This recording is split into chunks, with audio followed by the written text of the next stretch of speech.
দাও, দয়া করে দেখা দাও গো, ডাকিয়া আপনার কাছে নাও। আল্লাহুম্মা সাল্লি আলা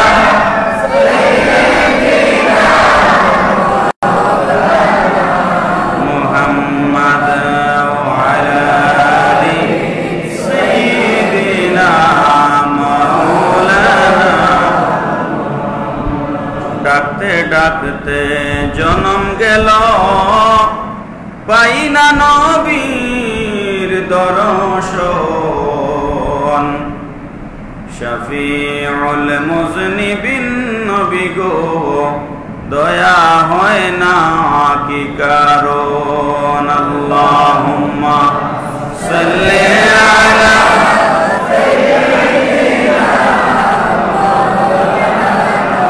মুহাম্মাদ ওয়া আলা আলি সাইয়্যিদিনা মাওলানা। বালাগাল উলা বিকামালিহি, কাশাফাত দুজা বিজামালিহি, হাসানাত জামিআ মাসালিহি, সাল্লু আলাইহি ওয়া আলিহি। আউযু বিল্লাহি মিনাশ শাইতানির রাজীম। বিসমিল্লাহির রহমানির রহিম।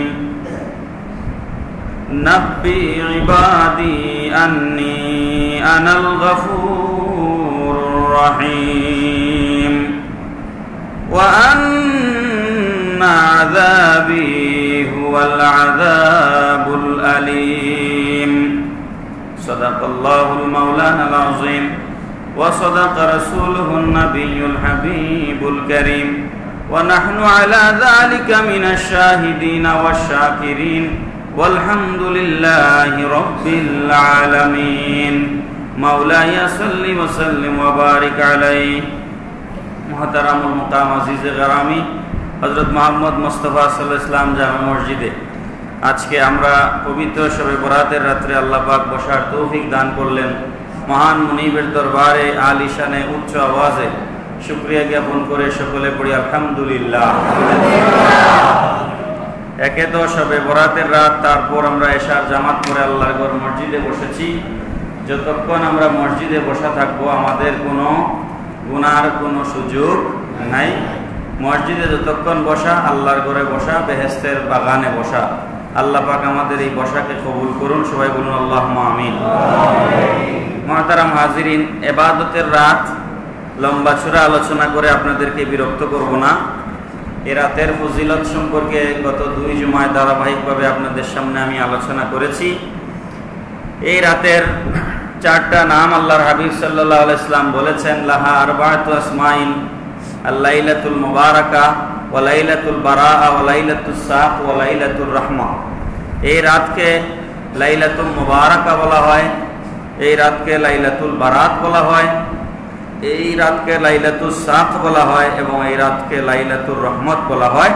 লাইলাতুল মুবারাকা মানে হচ্ছে বরকতের রাত, লাইলাতুল বারাত মানে হচ্ছে গুনাহ থেকে মুক্তির রাত, লাইলাতুস সাক মানে হচ্ছে নিশ্চয়তার রাত, সিদ্ধান্ত গ্রহণের রাত, অনুমোদনের রাত। আপনার তকদিরে আগামী বছর পর্যন্ত শবে বরাতে আগ পর্যন্ত কি আছে তার অ্যাপ্রুভাল, তার অনুমোদন আজকে রাত্রে হবে। পড়ুন সুবহানাল্লাহ। আর ওয়ালাইলাতুর রাহমা, দয়া এবং রহমতের রাত। এই রাত আল্লাহর নবী সাল্লাল্লাহু আলাইহি ওয়াসাল্লাম বলেছেন, এই রাতের 5টা খাসলত আছে, 5টা বৈশিষ্ট্য আছে এই রাত্রের। 1 নাম্বার বৈশিষ্ট্য হচ্ছে ফিহা ইউফরাকু কুল্লু আমরিন হাকিম। সমস্ত হিকমতপূর্ণ বিষয়কে আল্লাহ পাক এই রাত্রে সিদ্ধান্ত নেন, কি ঘটবে না ঘটবে। ইসরাঈল আলাইহিস সালামের কাছে তার দায়িত্বের নথি পৌঁছে দেওয়া হয়। আজরাইল আলাইহিস সালামের কাছে আগামী বছর কাদের জান কবজ করা হবে তার দায়িত্বের নথি তার কাছে হস্তান্তর করা হয়। এইভাবে প্রত্যেক বৃষ্টির ফেরেশতা মিকাইল আলাইহিস সালাম তার কাছে তার দায়িত্বের নথি হস্তান্তর করা হয়। এটা হচ্ছে এই রাত্রের একটা বৈশিষ্ট্য, প্রথম বৈশিষ্ট্য খাসলাতুল আউয়াল। আর খাসলাতুস সানি, এই রাত্রের দ্বিতীয় বৈশিষ্ট্য হচ্ছে এই রাতের ব্যাপারে এই রাতের ফজিলত অন্যান্য রাতের চেয়ে আলাদা। নবী পাক সাল্লাল্লাহু আলাইহি ওয়াসাল্লাম অসংখ্য হাদিস থেকে উলামায়ে কেরাম এটা বলেছেন যে শবে কদরের রাত্রের পরেই শ্রেষ্ঠ রাত হচ্ছে শবে বরাতের রাত। পড়ুন সুবহানাল্লাহ। নবী পাক সাল্লাল্লাহু আলাইহি ওয়াসাল্লাম বলেছেন যেই ব্যক্তি এই রাত্রে, এটা কুনিয়াতুত তালিবিনে গৌসে পাক আব্দুল কাদের জিলানী রাহমাতুল্লাহ আলাইহি এই হাদিসখানা নকল করেছেন। নবীজি বলেছেন যেই ব্যক্তি এই রাত্রে 100 রাকাত নামাজ আদায় করবে, 100 রাকাত নামাজ, অন্য হাদিসে আছে মিনিমাম 12 রাকাত নামাজের কথা আছে সবে বরাতে। যারা কম পড়বেন তারা কমপক্ষে কয় রাকাত পড়বেন? 12 রাকাত। 100 রাকাত নামাজ যেই আল্লাহর বান্দা এই রাত্রে পড়বে, প্রত্যেক রাকাতে সূরা ফাতিহার সাথে সূরা ইখলাস 10 বার করে পড়বে। তাহলে 100 রাকাত নামাজের ভিতরে 10 বার করে সূরা ফাতিহা পড়লে আপনার টোটাল 1000 বার সূরা ইখলাস পড়লে টোটাল 1000 বার সূরা ইখলাস পাঠ হয়ে যাবে। 1000 বার সূরা ইখলাস পাঠ করে যারা এই রাত্রে 100 রাকাত নফল নামাজ পড়তে পারবে, আল্লাহর হাবিব সাল্লাল্লাহু আলাইহি ওয়াসাল্লাম বলেছেন তাদের জন্য আল্লাহ পাক স্পেশাল 100 ফেরেশতা নিয়োগ করে দিবেন।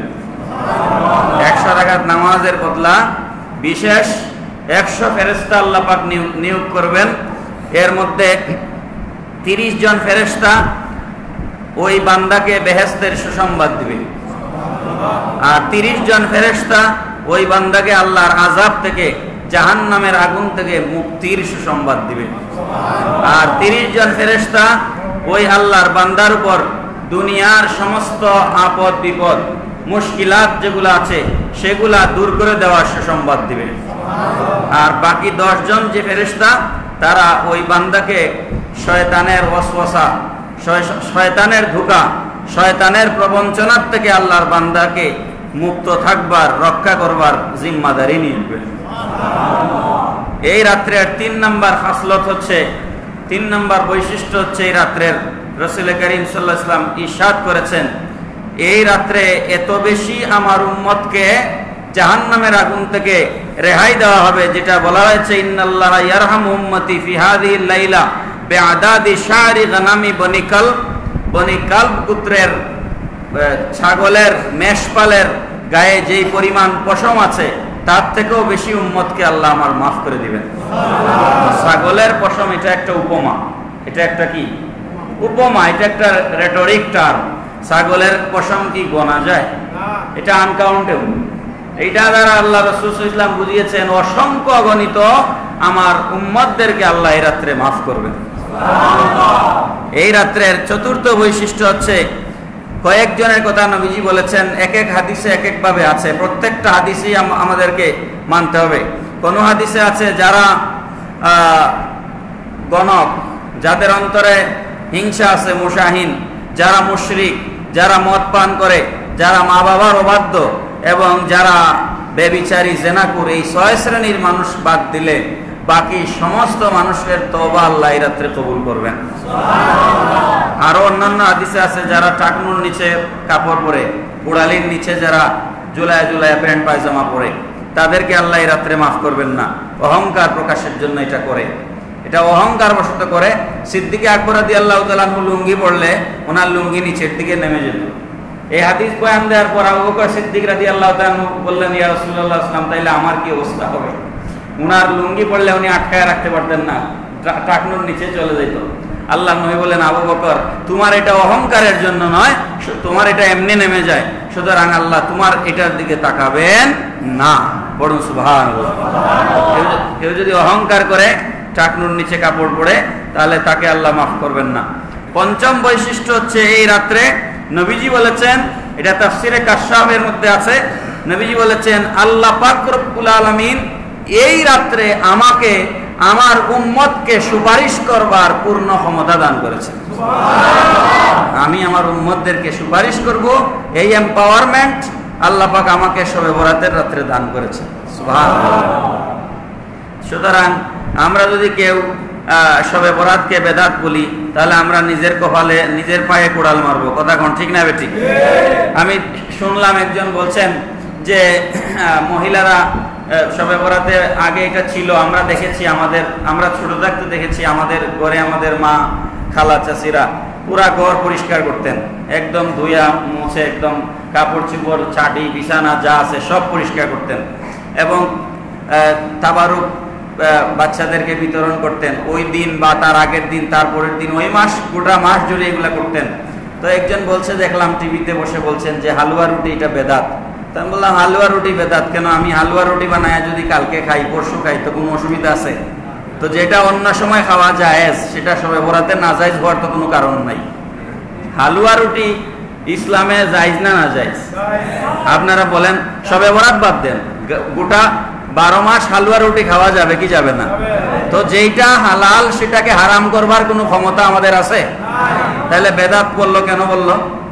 তো যুক্তি দিচ্ছে, দেখেন কুযুক্তি বলি এগুলার। আমি কুযুক্তি বলছে যে মহিলারা ইবাদত বন্দেগী করবার সুযোগ পান না, উনাদেরকে হালুয়া রুটি বানাইতে আমরা ব্যস্ত করে রেখে দেই, উনাদের উপর একটা জুলুম হয়ে যায়, মা বোনদের উপর একটা জুলুম হয়ে যায়। তো মোল্লারে যদি আমার হাতের কাছে পাইতাম, তাহলে তারে আমি জিজ্ঞেস করতাম তার বউরে 12 মাস কি সে কুলে বসায় খাওয়ায় কিনা, সে কি বউরে রান্না করে দেয় কি দেয় না? কথা বলেন না কেন? তিনি কি উনার স্ত্রীকে 12 মাস কুলে বসায় মুখে তুলিয়া খাওয়ান? যারা ওগুলা করে এরা আরো বেশি স্ত্রীদের সাথে খারাপ আচরণ করে। এই যে সুন্দর করে একটা কুযুক্তি দিল, এর অন্তর এরকম নয়। এ 12 মাস তার স্ত্রীর সাথে খারাপ ব্যবহার করে, সে 12 মাস স্ত্রীকে দিয়ে জুলুম করায়, 12 মাস স্ত্রীর উপরে নির্যাতন করে, বেশি বেশি করে কাজ করায়, রান্না বান্না করায়। আমি তো ওই দিন জুমাতে আপনাদেরকে বলেছে যে অসুস্থ বাচ্চা পেটে আসলে ট্যাবলেট খাবে না, কুকুরের বাচ্চা হয় না। তো এই সমস্ত বক্তারাই যারা কুকুরের বাচ্চার সাথে তার স্ত্রীর বাচ্চাকে তুলনা করে, তারা আবার স্ত্রীর দরদি হয়ে বলে হালুয়া রুটি বানাইলে নাকি মহিলার উপর জুলুম হয়ে যায়। তো তুমি কি 11 মাস তোমার স্ত্রীকে কোলে বসাইয়া মুখে তুলায় খাওয়াইছো নাকি? এগুলা হচ্ছে বাউতাবাজি, ধুকামি, এগুলা হচ্ছে কুযুক্তি। কথা বলেন ঠিক না বেটি? কোন মহিলা কি বলেছে নাকি যে আমার হালুয়া রুটি বানাইতে আমার জুলুম হয়ে যাচ্ছে? তো তুমি এত উপরে পড়ে কথা বলতেছো কেন? মুহতারাম হাজিরিন, আরেকটা যুক্তি তারা দেয়, বলে যে গোটা বছর নামাজ পড়ে না, সবে বরাতের রাত আসলে নামাজের জন্য পাগল হয়ে যায়। বলে কি বলে না? বলে যে গোটা বছর নামাজ নাই, সবে বরাতের রাত্রে নামাজের জন্য পাগল হয়ে গেছে। এইটাও কুযুক্তি। এটা কুযুক্তি না শুধু, এটা শয়তানি যুক্তি। এটা কি যুক্তি বলেন না? এটা কি যুক্তি? কিভাবে শয়তানি যুক্তি? খেয়াল করেন, 12 মাস যে নামাজ পড়ে না, তারে মসজিদে আসতে দিল না কে? না, আমার কথা বুঝেন না। 12 মাস যে নামাজটা পড়ে না, তারে মসজিদে আসতে বাধা দেয় কে? তো শয়তান তো সবে বরাতের রাত্রে তারে ছেড়ে দিছিল। যে শয়তান 12 মাস তাকে আটকায় রাখে, নামাজ পড়তে দেয় না, সেই শয়তান সারেন্ডার করেছিল সবে বরাতের রাত্রে। সবে বরাতের রাত্রে শয়তান তাকে ছেড়ে দিয়েছিল, যাও তুমি মসজিদে চলে যাও। আর আমাদের মতো কিছু লেবাসদারি হুজুর বলে, শয়তান তুমি রিটায়ারমেন্টে চলে যাও, তোমার দায়িত্ব শেষ, তুমি একদিনের জন্য তাকে ছেড়ে দিছিলা, আমি তাকে আটকাই দিব। তার মানে শয়তানের আব্বা। কথা ঠিক না? ঠিক। এ শয়তানের উস্তাদ। শয়তান তো ছেড়ে দিছিল, কিন্তু আটকাইল কে? কথা বুঝেন নাই আপনারা? 12 মাস যে নামাজে আসে নাই, তারে তো শয়তান আটকায় রাখছিল। সে সবে বরাতের রাত্রে ছুটি পাইছিল শয়তানের হাত থেকে, আবার আরেক বড় শয়তান আটকায় দিল। এরা হচ্ছে সবে বরাতকে বেদাত ফতোয়া দানকারী শয়তানের দল। লেবাসে আলেম, আসলে আলেম নয়। কথা বলে ঠিক না? লেবাসের নাম কি আলেম নাকি? মুহতারাম হাজিরিন, কথা লম্বা করবো না, বলছি প্রথমেই আল্লাহর হাবিব সাল্লাল্লাহু আলাইহি ওয়াসাল্লামের একখানা হাদিস শরীফ, এটাও বুনিয়াতুত তালিবিন প্রথম খণ্ড 191 পৃষ্ঠায় আছে। বড় হাদিস, আমি ইবারত না পড়ে অনুবাদটা আপনাদেরকে শুধু শোনাচ্ছি, শুধু অনুবাদ শোনাই। রাসূল পাক সাল্লাল্লাহু আলাইহি ওয়াসাল্লাম বলছেন, আমি শবে বরাতের রাত্রে, আমি অর্ধ শাবানের রাত্রে আমার কাছে জিবরাইল আলাইহিস সালাম আসলেন। জানি জিবরাইল আলাইহিস সালাম লাইলাতান নিসফা মিন শাবান, অর্ধ শাবানের রাত্রে, অর্থাৎ আজকের রাত্রে জিবরাইল আলাইহিস সালাম আমার কাছে আসলেন। ওয়া ক্বালা লি ইয়া মুহাম্মদ ইরফা রাসাকা ইলাস সামা। জিবরাইল আলাইহিস সালাম আমাকে এসে বললেন, ও আল্লাহর রাসূল সাল্লাল্লাহু আলাইহি ওয়াসাল্লাম, আপনি আকাশের দিকে মাথা উত্তোলন করুন। ক্বালা কুলতু লাহু মা হাযিহিল লাইলা।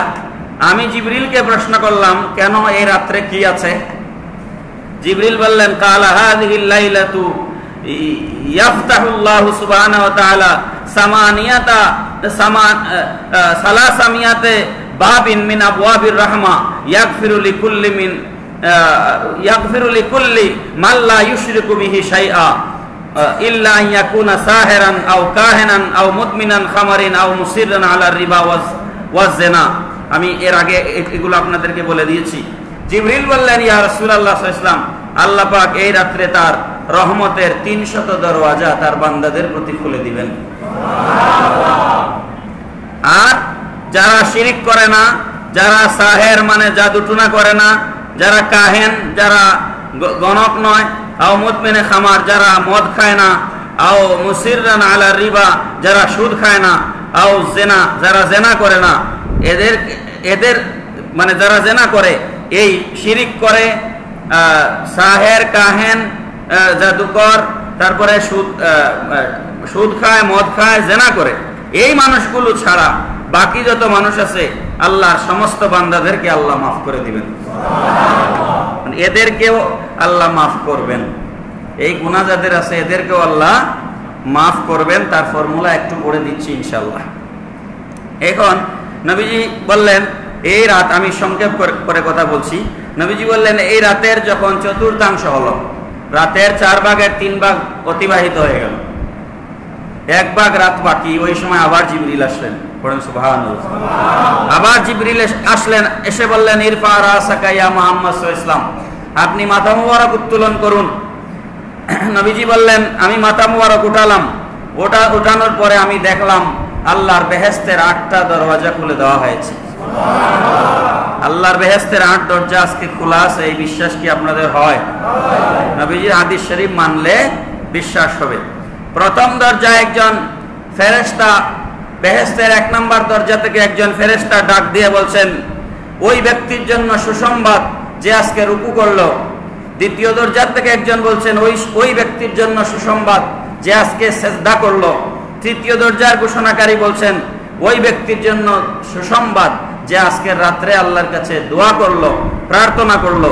চতুর্থ দরজার ফেরেশতা বলছেন, ওই সব ব্যক্তির জন্য সুসংবাদ যারা আজকে রাত্রে আল্লাহর জিকির করলো। পঞ্চম দরজার ঘোষক বলছেন, ওই ব্যক্তির জন্য সুসংবাদ যে আজকে রাত্রে চোখের পানি ফেললো, কান্নাকাটি করলো। ষষ্ঠ দরজার থেকে ফেরেশতা বলছেন, আজকে রাত্রে ওই যে উল্লেখিত 6 শ্রেণী বা 8 শ্রেণী, এরা ছাড়া বাকি সমস্ত মুসলমানদের জন্য ক্ষমা সুসংবাদ। সপ্তম দরজার ঘোষক বললেন, কে আছো আজকে প্রার্থনাকারী, তোমার ইচ্ছা, তোমার ইরাদা, তোমার মনসা, তুমি যা চাও আল্লাহ আজকে সেটা পূরণ করবেন। অষ্টম দরজার ফেরেশতা ডেকে বললেন, কোন ক্ষমাকারী আছো যে আল্লাহর কাছে ক্ষমা চাইবে, আল্লাহ তাকে মাফ করে দিবেন।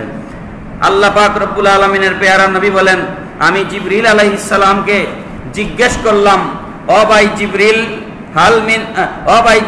ইয়া জিবরিল, ইলা মাতা তাকুনু হাযিহিল আবওয়াবে মাফতুহা, এইভাবে আল্লাহর বেহেশতের দরওয়াজাগুলো কতক্ষণ পর্যন্ত খোলা থাকবে? কতক্ষণ পর্যন্ত আল্লাহর বেহেশতের দরজা খোলা থাকবে? ফেরেশতা জিবরিল জবাব দিলেন, কালা ইলা তুলুইল ফাজর মিন আউয়ালিল লাইল, আউয়ালে লাইল, রাতের প্রথম অংশ থেকে তুলুয়ে ফজর পর্যন্ত, অর্থাৎ মাগরিব থেকে ফজরের আজানের আগ পর্যন্ত আজকের রাত্রে বেহেশতের 8 দরজা খোলা থাকবে। সুবহানাল্লাহ। আর তাকবীর, আরে রিসালাত, আরে রিসালাত, আরে রিসালাত, হযরতে মুস্তাফা, শানে মুস্তাফা।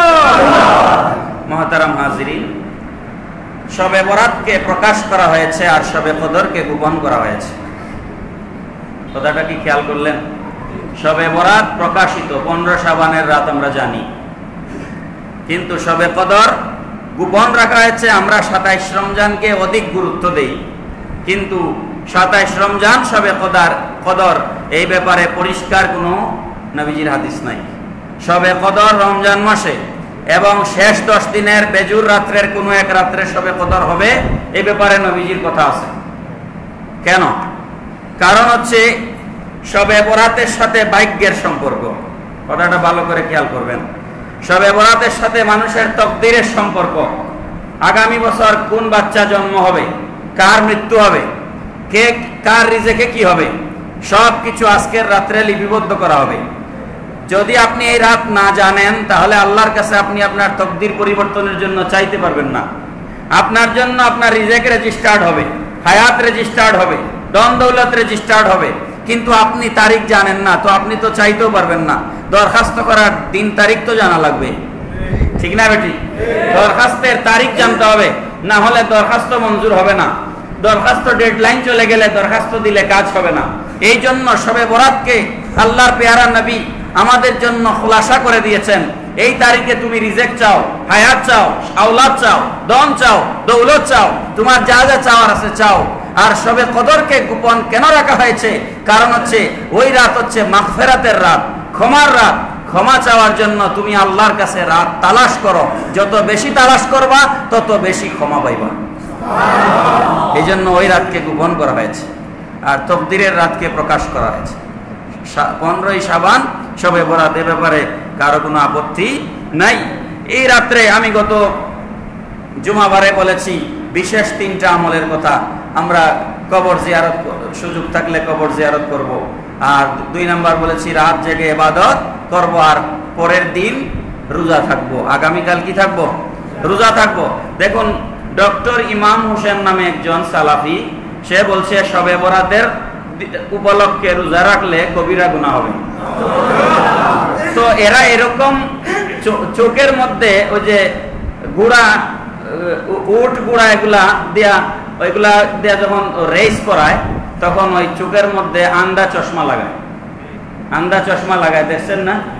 গুড়া দিয়া যখন রেস করায় বা অতি যখন পাগলা হয়ে যায় গুড়া, তখন এদের চোখের মধ্যে কালো দিয়া আন্দা চশমা লাগায়। তো এরা আন্দা চশমা পড়ছে, বুঝছেন?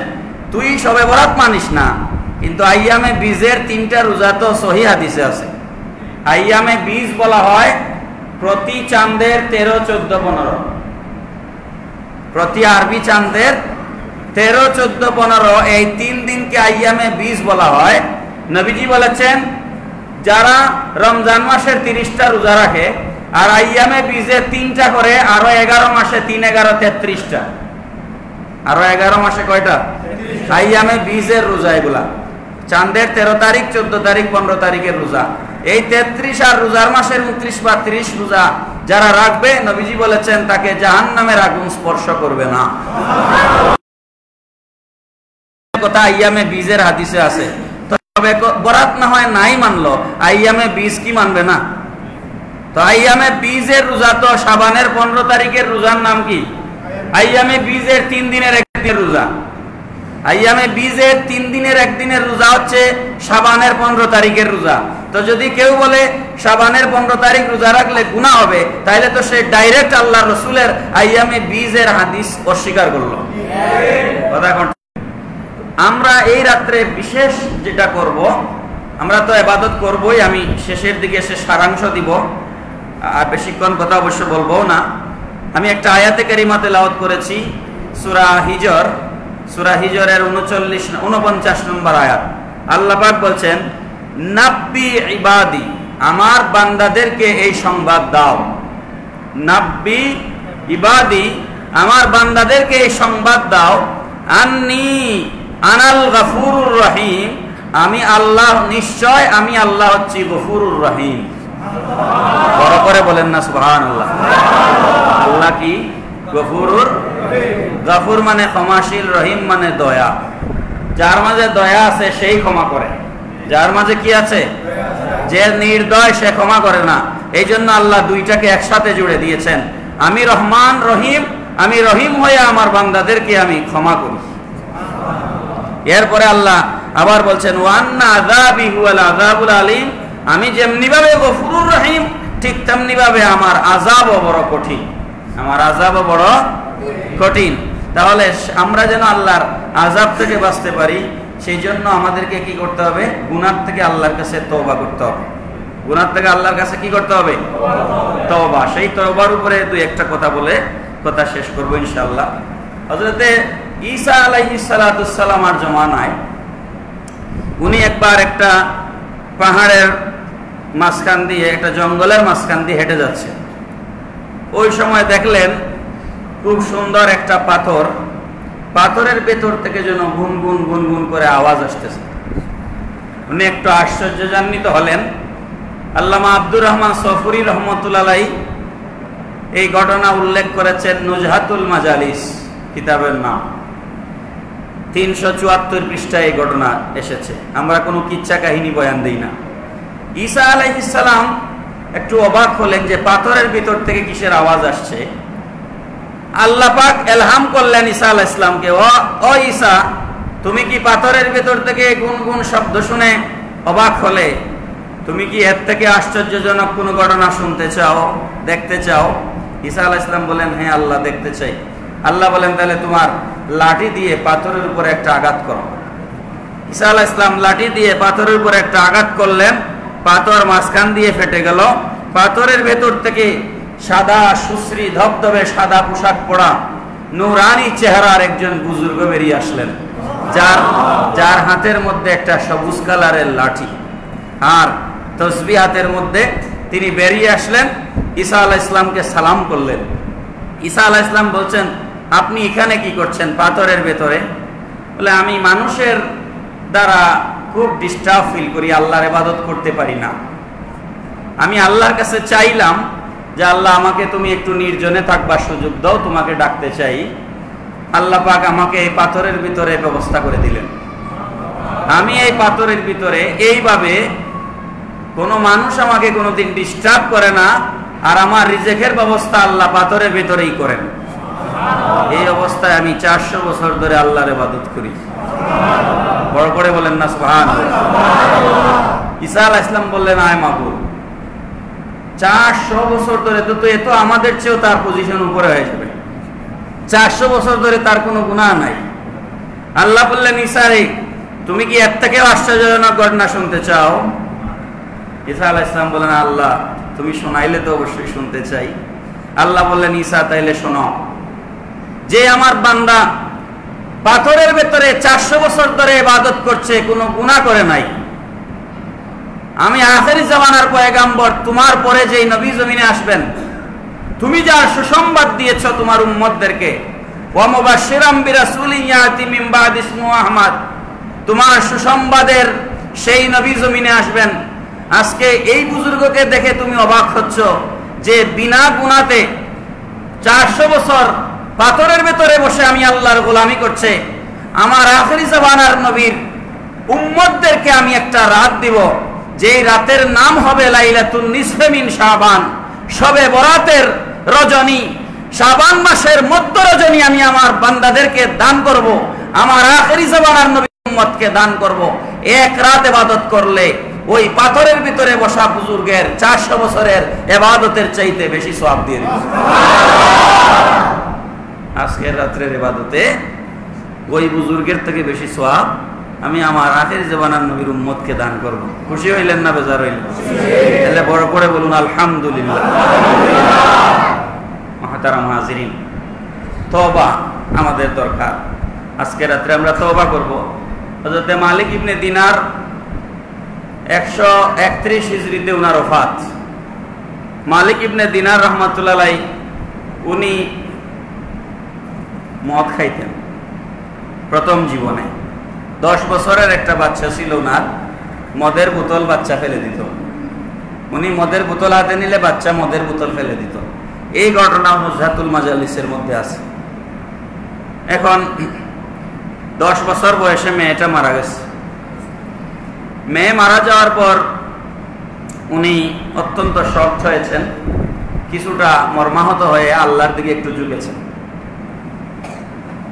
রাতের বেলা স্বপ্নে দেখছেন একটা অজগর সাপ উনাকে দৌড়াচ্ছে, হা করে বিরাট অজগর সাপ উনাকে দৌড়াচ্ছে। সামনে দৌড়াতে দৌড়াতে একটা অত্যন্ত জয়ীফ দুর্বল একজন মানুষের সাথে সাক্ষাৎ হলো, যে বেটা নিজেই চলতে পারে না, এমন একজন দুর্বল মানুষ। তিনি ওই দুর্বল মানুষের কাছে সাহায্য চাইলেন যে আমাকে এই অজগরের হাত থেকে বাঁচাও। দুর্বল লোকটি বললেন, আমি নিজেই চলতে পারি না বাবা, তোমাকে আমি কি সাহায্য করবো? আমি কি এই অজগর থেকে তোমার বাঁচানোর ক্ষমতা আমার আছে? তুমি দৌড়াইয়া পারতেছো না, আমি কি করব? তুমি ওইদিকে যাও। পাহাড়ের দিকে দেখাই দিল। তিনি পাহাড়ের দিকে গেলেন, গিয়ে দেখলেন ওনার মেয়েটা এক হাত দিয়ে ওনাকে বাম হাত দিয়ে এভাবে টেনে ধরেছে, আর ডান হাত দিয়ে অজগরটাকে এভাবে মানে বাধা দিচ্ছে। ওনার ওই 10 বছরের মেয়ে, উনি স্বপ্নের মধ্যে মেয়ের সাথে কথাবার্তা বলা শুরু করলেন। মালিক বিন দিনার রহমতুল্লাহ আলাইহি বললেন, তুমি কি করছো?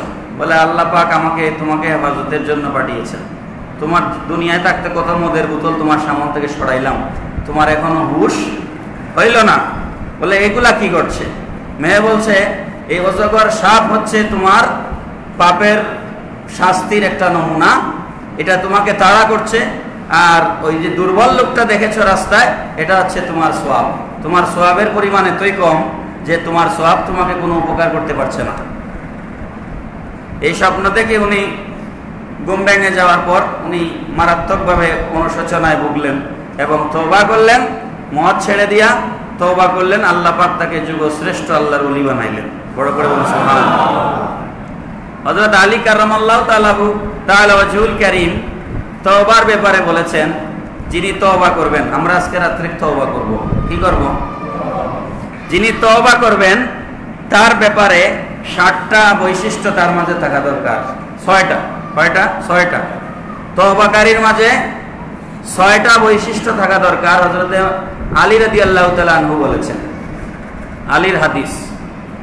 1 নাম্বার হচ্ছে তওবা করার সময় অতীতের সমস্ত গুনার ব্যাপারে লজ্জিত হওয়া। অতীতের সমস্ত গুনার উপরে লজ্জিত হওয়া নাম্বার 1। 2 নাম্বার হচ্ছে কোন ফরজ তরক করা যাবে না। আপনি ফজরের নামাজ পড়লেন না, তওবা করলেন। জোহরের নামাজ পড়েন না, তওবা করলেন। আসরের নামাজ নাই, তওবা করেন। রোজা মাসের রোজা রাখেন না, তওবা করেন। এই তওবা আল্লাহর দরবারে কবুল হবে না। আপনার মধ্যে ফরজগুলো থাকতে হবে। 2য় বৈশিষ্ট্য। 3 নাম্বার বৈশিষ্ট্য হচ্ছে কোন মানুষের সাথে যদি আপনার লেনদেন থাকে, দেনা পাওনা থাকে, ওটা যতক্ষণ পরিশোধ না করবেন ততক্ষণ পর্যন্ত আপনার তওবা কবুল হবে না। আমাদের কাছে বহু মানুষ টাকা পয়সা পায়। ওদিন এক হুজুর ওয়াজ করছেন, দেখলাম যে দোকানে লেখা থাকে বাকি চাহিয়া লজ্জা দিবেন না। এখন বাকি কেনা বেচা তো ইসলামে জায়েজ। বাকি কেনা বেচা ইসলামে কি জায়েজ? রাসূল পাক সাল্লাল্লাহু জামানায় ওইগুলা ছিল, কিন্তু এখন দোকানদার বাধ্য হয়ে এই কথা লিখছে, কারণ আপনি বাকি কিনলে আর আপনি ওই দোকানের পাশ দিয়ে যান না। এরকম মুসলমান আমাদের দেশে আছে না নাই? দোকান থেকে একবার বাকি আনছে আর ওই দোকানের পাশ দিয়ে যায় না। আপনি মনে করছেন এটা আপনার সম্পদ। না, এগুলো করা যাবে না। কাপড়ের গায়ে লেখা দেখবেন, বিক্রিত মাল ফেরত লওয়া হয় না। থাকে না আমাদের এই যে ঈদ আসবে, শপিং করতে যাবেন, শপিং এর প্রত্যেকটা ব্যাগে লেখা বিক্রিত মাল ফেরত লওয়া হয় না। এটা কিন্তু ইসলাম বিরোধী একটা কথা। বিক্রিত মাল ফেরত লওয়া হয় না, এটা কোনো মুসলমান লিখতে পারে না। আপনার কথাটা একটু কঠিন হয়ে যাচ্ছে। কারণ হচ্ছে যে জিনিস আমি দোকান থেকে কিনে এনেছি সেটা যদি আমার কোনো কাজে না লাগে, তাইলে আমি এটা করে রেখে কি করব? আমার যদি সেটা কোনো কাজে না লাগে, এটা আমার ফেরত দিতে হবে। ঠিক না বেঠিক? হ্যাঁ, শর্ত হচ্ছে যেমন ছিল তেমন। দোকান থেকে আমি যেভাবে এনেছিলাম সেইভাবে অক্ষত জিনিস যদি আমি নিয়ে ফেরত দেই, তাহলে ফেরত নিতে নিশ্চয় কোনো আপত্তি থাকবার কথা নয়। এটা যারা ব্যবসা করেন তাদেরকে এই জিনিস মাথায় রাখতে হবে। আপনি তার জিনিস ডিস্ট্রয় করেন, নষ্ট করেন, তাহলে তো আর সেটা ফেরত নিবে কেন? কিন্তু অক্ষত অবস্থায় নাড়াছড়া না করেই যদি আপনি এটা ফেরত দেন, তাহলে এটা কোনো অসুবিধা হওয়ার কথা নয়। যাই হোক, সেদিকে যাচ্ছি না, মূল কথা শেষ করি। তাহলে মওলা আলী শেরে খুদার হাদিস অনুযায়ী 3 নাম্বার তওবাকারীর 3 নাম্বার বৈশিষ্ট্য কি? কারো পাওনা থাকলে সেটা ফেরত দিয়ে পাক সাফ হয়ে আল্লাহর কাছে তওবা করতে হবে। কথা কি পরিষ্কার হলো ইনশাআল্লাহ?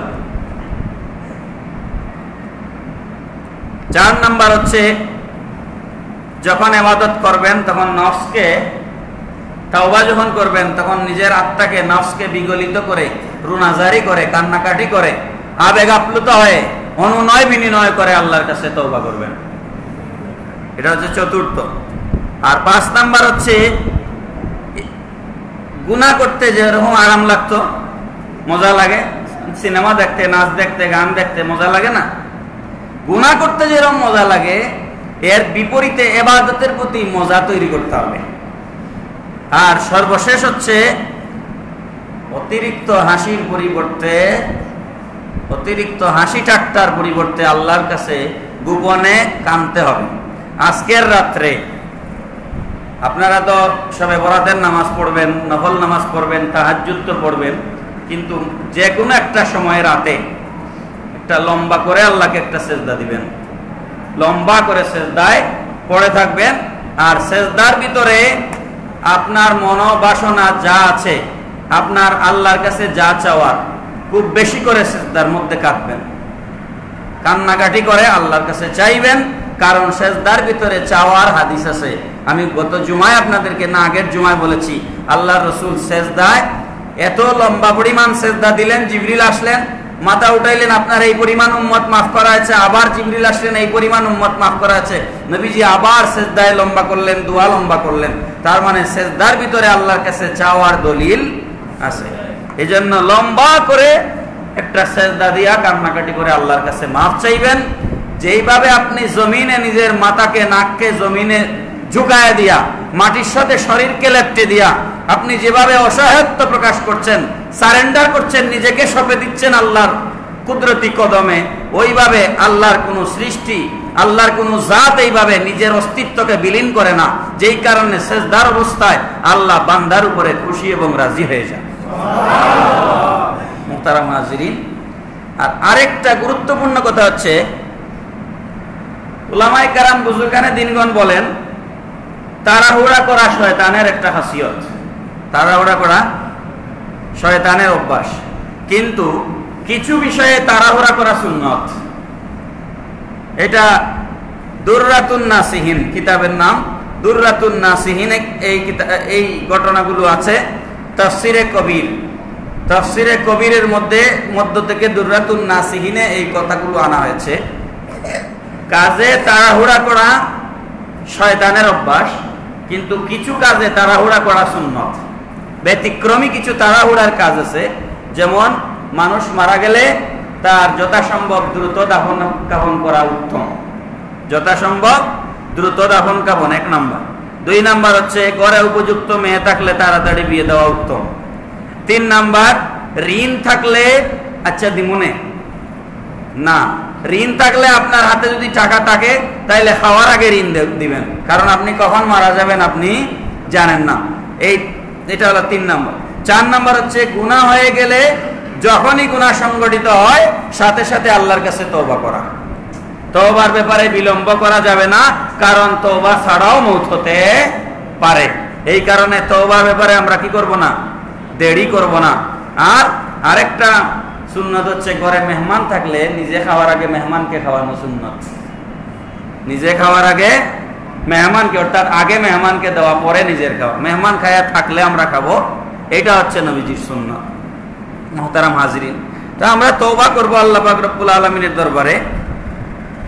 আদম আলাইহিস সালাতু ওয়াস সালামের কয়টা উক্তি তামবিহুল গাফিলিন কিতাবের মধ্যে আনা হয়েছে, খুবই আপনারা ভালো লাগবে কথাগুলা শুনলে, এই কারণে বলছি। আদম আলাইহিস সালাম বলছেন, আমার আর উম্মতে মুহাম্মদীর মাঝে পার্থক্য হচ্ছে, আল্লাহ পাক আমাকে নবী করে জমিনে পাঠিয়েছেন, এবং আমি আবুল বাশার, আমি সমস্ত আদম সন্তানের পিতা, সব মর্যাদা আমার ঠিক আছে, কিন্তু কিছু মর্যাদা আল্লাহ পাক উম্মতে মুহাম্মদীকে দিয়েছেন যেগুলো আল্লাহ আমারও দেন নাই। সুবহানাল্লাহ বলেন না? কিছু মর্যাদা আদম সন্তানকে আল্লাহ, উম্মতে মুহাম্মদীকে আল্লাহ পাক কিছু মর্যাদা দান করেছেন যেগুলো আল্লাহ আমাকেও দেন নাই। যেমন নাম্বার 1, আমার তওবা আল্লাহ কবুল করেছেন। আমি বেহেশতে গুন্দুম খেয়েছিলাম, কিন্তু আমার তওবা কবুল হয়েছে মক্কায় আরাফাতের ময়দানে। আমার তওবা কবুল হয়েছে। আমাকে আল্লাহ পাক তওবা কবুলিয়তের জন্য আরাফাতের ময়দানে পাঠিয়েছেন। উম্মতে মুহাম্মদীকে আল্লাহ এমন এক বিশেষ মর্যাদা দান করেছেন, উম্মতে মুহাম্মদীর তওবা কবুলের জন্য তাদেরকে মক্কায় যাওয়া লাগে না, মদিনায় যাওয়া লাগে না, কোনো নির্দিষ্ট জায়গায় যাওয়া লাগে না, উম্মতে মুহাম্মদী যেখানে আছে সেখান থেকে তওবা করলে আল্লাহ তার তওবা কবুল করে নেন। এটা আমাদের নবীর কারণে আমরা পেয়েছি। কথা কোন ঠিক না বেঠিক? 2 নাম্বার হচ্ছে, আমি যখন তওবা বেহেশতে গন্ধম ফল খাই তখন আমার গায়ে পোশাক ছিল। আমার গায়ে কি ছিল? এগুলা তাফসিরে আছে, কিন্তু গন্ধম খাওয়ার পর আল্লাহ পাক আমার গায়ের পোশাক খুলে নিয়েছেন। আমি হয়ে গেলাম বিবস্ত্র। পরে ওই যে গাছের পাতা দিয়ে আমি আমার লজ্জা ডাকলাম। এগুলা তাফসিরের কিতাবে আছে। আল্লাহ পাক বলেন, একটা ভুল করছি আমি, বিরাট কোনো গুনাহ করি নাই। এটা ভুল। এটা কিন্তু আদম আলাইহিস সালামের গুনাহ ছিল না, এটা কি ছিল? ভুল, খাতা। একটা ভুল ছিল আমার। ভুল আর গুনাহ এক কথা নয়। আমি এগুলা এর আগেও আপনাদেরকে বলেছি, ভুল আর গুনাহ এক কথা নয়। যেমন রোজার মাসে আপনি ভুলে ভুলে রোজা অবস্থায় খাওয়া দাওয়া করছেন, পেট বলে খাইছেন, রোজা আছে না গেছে? রোজা যায় নাই, আপনি ভুলে খাইছেন। আপনার খাওয়া দেখিয়া করে কে বলে, তুমি না রোজা, তুমি দেখি খাইতেছ, আমি রোজা, আমি তো এটা তোমার মনে ছিল না। তার মানে আপনার রোজা যেমন ছিল তেমনই আছে, এদিকে আপনার পেট পরে খাওয়া হয়ে গেছে। কথা কোন ঠিক না বেঠিক? তাহলে ভুলের কারণে কত বড় শাস্তি তো হওয়ার কথা না। আমরা নামাজে ভুল করলে কি দেই? সাহু সেজদা দিই। কি দেই? সাহু সেজদা দিলে নামাজ ওকে হয়ে যায়, কোনো সমস্যা হয় না। ভুল আর গুনাহ এক জিনিস নয়। আদম আলাইহিস সালাম বলছেন, আমি একটা সামান্য ভুল করেছি, একটা খাতা হয়েছে, আল্লাহ পাক এই ভুলের কারণে আমার গায়ের পোশাক খুলে নিয়েছে। আর উম্মতে মুহাম্মদী কত বড় বড় গুনাহ করে, তারপরেও আল্লাহ তাদেরকে বিবস্ত্র করে লজ্জিত করেন না। বড় করে বলেন না সুবহানাল্লাহ। যদি এরকম কোনো ঘটনা আমাদের হইতো যে গুনাহ করলে গায়ে কাপড় থাকবে না, আল্লাহ গায়ের কাপড় উঠাই নিবেন, তাইলে কি অবস্থা হইতো? আল্লাহ এই ইহসান উম্মতে মুহাম্মদীর উপরে করেছেন। পড়ুন সুবহানাল্লাহ। 3 নাম্বার, আমার এই ভুলের কারণে 350 বছর আমাকে আর আমার স্ত্রীকে আল্লাহ বিচ্ছিন্ন রেখেছে। আমি এক জায়গায় আর আমার স্ত্রী আর এক জায়গায়। কথা কোন ঠিক না ঠিক? আমি জেদ্দা, আমার স্ত্রী সিংহল, বা আমি সিংহল, আমার স্ত্রী জেদ্দা। 350 বছর কান্নাকাটি করার পর আমাকে আমার স্ত্রীর সাথে আল্লাহ একত্রিত করে দিয়েছে। কিন্তু উম্মতে মুহাম্মদী স্বামীও গুনাহ করে, স্ত্রীও গুনাহ করে, কিন্তু আল্লাহ তাদেরকে বিচ্ছিন্ন করেন না। পড়েন না সুবহানাল্লাহ। আর 4 নাম্বার হচ্ছে, আমি একটা ভুলের কারণে কি আরাম আয়েশের জায়গা বেহেশত, বেহেশতের চেয়ে আরামের কোনো জায়গা আছে? কি আরাম আয়েশের জায়গা বেহেশত, সেখান থেকে আল্লাহ পাক আমাকে বের করে দিয়েছে। অথচ উম্মতে মুহাম্মদী দুনিয়ায় আছে, দুনিয়ায় থাকছে, দুনিয়ায় চলছে, দুনিয়ায় গুনাহ করছে, দুনিয়ায় থাকিয়া গুনাহ করিয়া তওবা করলে আল্লাহ তাকে বেহেশতে ঢুকাই দিবেন। জোরে বলেন না সুবহানাল্লাহ। সুতরাং উম্মতে মুহাম্মদী হিসেবে আল্লাহ পাক আমাদেরকে যে ইজ্জত দিবেন, সেই ইজ্জতের শুকরিয়া আদায় করে আল্লাহর নবীর প্রতি আমাদের কৃতজ্ঞ থাকার দরকার আছে না নাই? হাজিরিন کرام, কথা আর বাড়াচ্ছি না। দুররাতুন নাসিহিন, উসমান ইবনে হাসান ইবনে আহমদ শাকির আল খাবাবি রাহমাতুল্লাহ আলাইহির কিতাব 389 পৃষ্ঠায় লিখেছেন, বনি ইসরাইলি এক মহিলা, অতি সুন্দরী, বিশ্ব সুন্দরী এক মহিলা, কিন্তু সে ছিল দেহপ্রসারিণী, বেবিচারী মহিলা। সে টাকার বিনিময়ে দেহ বিক্রি করত। সে প্রতিদিন তার ঘরের, এখনো ইউরোপ আমেরিকার বিভিন্ন জায়গায়, আমাদের দেশে ঢাকাতে এগুলা এখন চলে আসতেছে আস্তে আস্তে, বিভিন্ন বার আছে যেখানে সাইনবোর্ড দেয়া থাকে, এখানে গেলে টাকার বিনিময়ে আপনি একজন মেয়ের শরীর পাবেন। তো ওই বনি ইসরায়েলি মহিলা, সে ঘরের দরজার পাশে খুব সাজুগুজু করে সুন্দর হয়ে এসে সকালে বসে থাকে। কোনো পুরুষ মানুষ যদি এর সামন দিকে যায়, তার সৌন্দর্য দেখে আকৃষ্ট না হয়ে কেউ এখান অতিক্রম করতে পারে না। সে খুবই সুন্দরী। তো আল্লাহর একজন ওলি, একজন বুজুর্গ এই রাস্তা দিয়ে যাচ্ছেন, ওনার এদিকে চোখ পড়েছে। চোখ পড়ার পর উনি আটকায় গেছেন।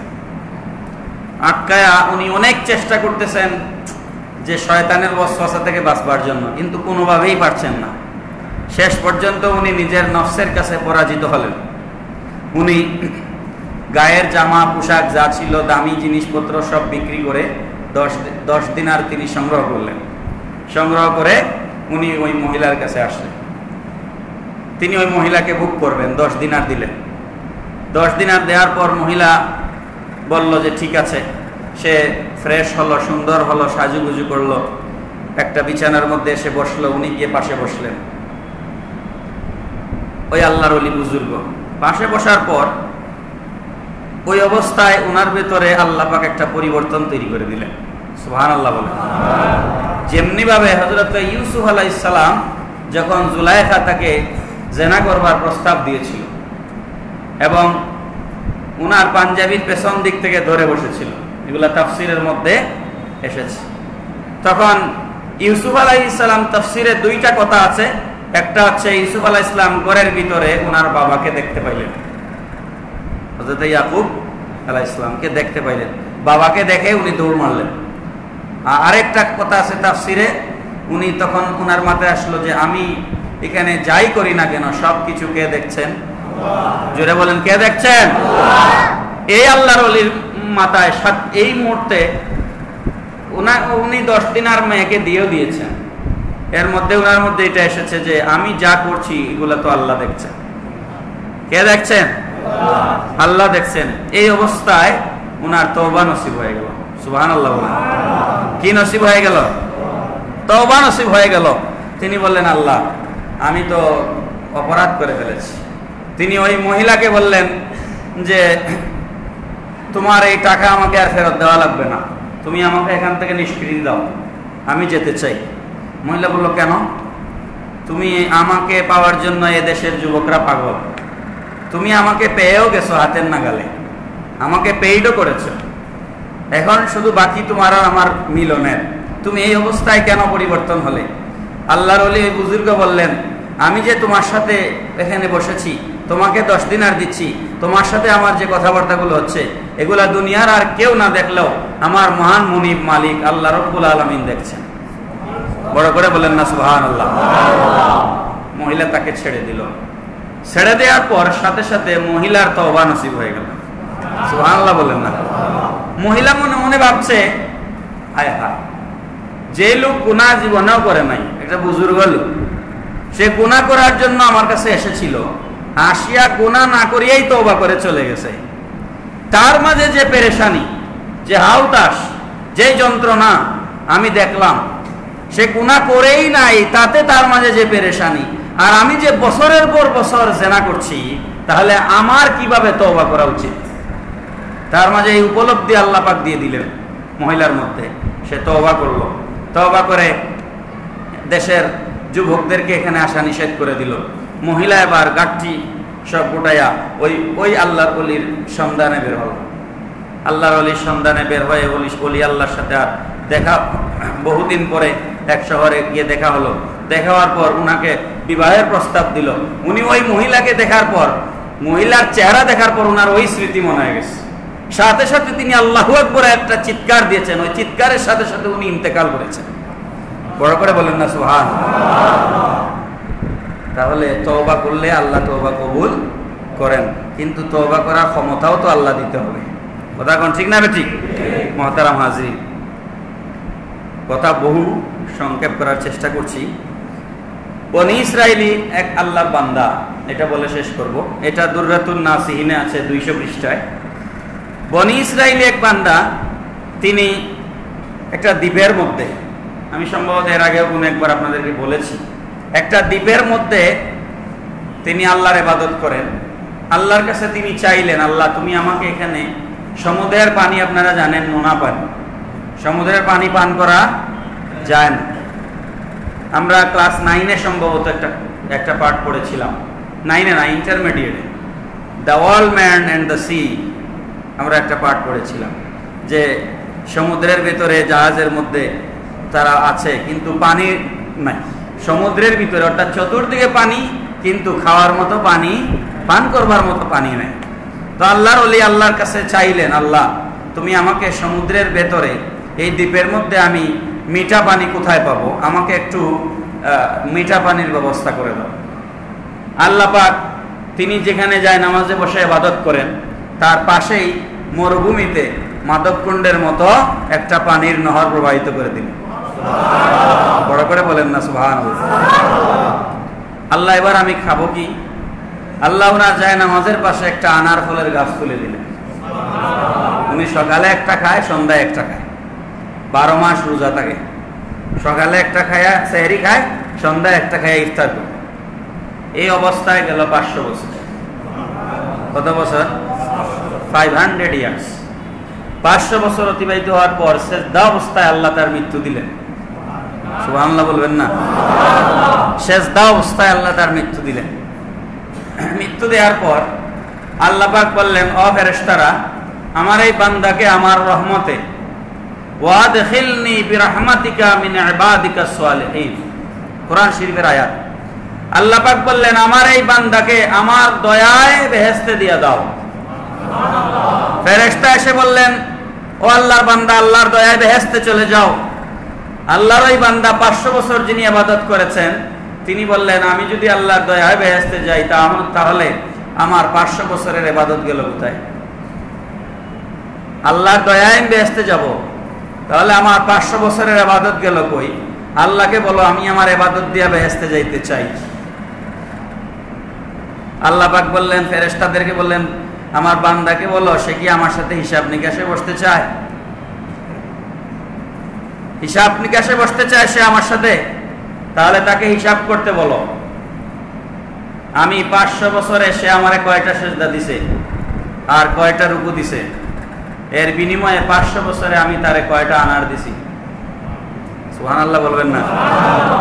এই সমুদ্রের মাঝখানে বালুর মধ্যে, দ্বীপের মধ্যে আনার, সকালে সিজনে আম ধরে গাছে, সিজনে কাঁঠাল ধরে, আর আমি 12 মাস সকালে একটা বিকালে একটা আনার মুখে তুলে দিছি। এই সমুদ্রের দ্বীপের মধ্যে, নোনা পানির মধ্যে মিষ্টি পানি ঝর্ণা দ্বারা প্রবাহিত কে করেছিলেন? তাকে জিজ্ঞেস করো। অত কথা বাদ দাও, তার জন্ম কে দিয়েছিল? তার হায়াতের মালিককে? এগুলার হিসাব আগে দিতে বলো। এবার তারে জিজ্ঞাসা, সে হিসাব চায় না দয়া চায়? আল্লাহর বান্দা দুরহাত করে বলে, আল্লাহ আমি বুঝি নাই, আল্লাহ আমি বুঝি নাই। ওয়াদখিলনি বিরহমাতিকা মিন ইবাদিকাস সালিহিন। নামাজ, রোজা, হজ, যাকাত এগুলা তো আমরা ডিউটি পালন করি কেবলমাত্র। আল্লাহর গোলাম হিসাবে আমরা আল্লাহর গোলাম। আল্লাহ আমাদের মুনিব, মুনিবের দেওয়া ডিউটি আমরা আদায় করি। তিনি চাইলে ডিউটির বিনিময় দিতেও পারেন, ডিউটির বিনিময় নাও দিতে পারেন। আল্লাহর দয়া ছাড়া আল্লাহর কোনো বান্দা বেহেশতে যাওয়ার কোনো উপায় নাই। আপনি নামাজ দিয়ে বেহেশতে যেতে পারবেন? কি চাই? আল্লাহর দয়া। বলেন কি চাই? এই জন্য আল্লাহ বিসমিল্লাহর ভিতরে দয়ার কথা 2 বার বলছেন। এমনি এমনি তো আর বিসমিল্লাহর এত ফজিলত না। বিসমিল্লাহির রহমানির রহিম। রহমান মানে পরম করুণাময়, রহিম মানে অতি দয়ালু। আল্লাহ এক বিসমিল্লাহর ভিতরে করুণার কথাও বলেছেন, দয়ার কথাও বলেছেন। করুণা বলা হয় বিনিময় ছাড়া যেটা দেওয়া হয়। যেমন কোন বিনিময় ছাড়া তোমার জীবন দিয়েছি, বিনিময় ছাড়া হায়াত দিয়েছি, বিনিময় ছাড়া অক্সিজেন দিয়েছি, বিনিময় ছাড়া নাইট্রোজেন দিয়েছি, বিনিময় ছাড়া কার্বন ডাই অক্সাইড দিয়েছি, বিনিময় ছাড়া আমি আল্লাহ তোমার নিঃশ্বাস নেয়ার এই বাতাস দিয়েছি, পানি দিয়েছি। এগুলা হচ্ছে আমি আল্লাহর করুণা। বড় করে বলুন সুবহানাল্লাহ। আর দয়া হচ্ছে জমিন দিয়েছি, মাটি আমার করুণা, আর মাটির উপরে দান ফলাইছি, আম ফলাইছি, কাঁঠাল ফলাইছি। মাটিটা করুণা, আম হচ্ছে দয়া। বলুন সুবহানাল্লাহ। উসিলা দিয়ে দয়া দিয়েছি, করুণার উসিলা দিয়ে দয়া দিয়েছি। পড়ুন সুবহানাল্লাহ। সুতরাং আল্লাহর দয়া ছাড়া আমাদের বাঁচবার কোনো উপায় নাই। মুহতারাম হাজিরিন, শেষ কথা, বনি ইসরাইলি তওবা করলে কি হয় এটা বলেই শেষ করছি। বনি ইসরাইলি 3 আল্লাহর বান্দা, তারা এক মহা ঘূর্ণিঝড় সাইক্লোন সিডর শুরু হয়েছে। এই অবস্থায় তারা আত্মরক্ষার জন্য পাহাড়ের একটা গুহার ভিতরে গিয়ে ঢুকেছে। কালবৈশাখী ঝড় এসেছে। ঝড়ের গতিবেগ এতই তীব্র ছিল যে একটা বড় একটা পাথর এসে গুহার মুখ বন্ধ করে দিয়েছে। গুহার মুখ বন্ধ হয়ে গেছে। এবার বের হয়ে আসার কোনো উপায় নাই। 3 বন্ধু আটকা পড়েছেন গুহার ভিতরে। এটা বুখারী শরীফের হাদিস, কিচ্ছা নয়, বুখারী শরীফের হাদিস। আপনারা আরো আলেমদের কাছ থেকে শুনে থাকতে পারেন। তিন বন্ধু আটকা পড়লেন। এবার তারা বললেন এখান থেকে বের হওয়ার উপায় কি? একজন হাত তুলে বললেন আল্লাহ, কোরআন শরীফে আল্লাহ বলেছেন ইন্নাল হাসানাতা ইউযহিবনাস সাইয়্যাত, নেক কাজ মানুষের পাপকে দূর করে। ভালো কাজ করলে গুনাহ মাফ হয়। ভালো কাজ করলে কি হয়? গুনাহ মাফ হয়।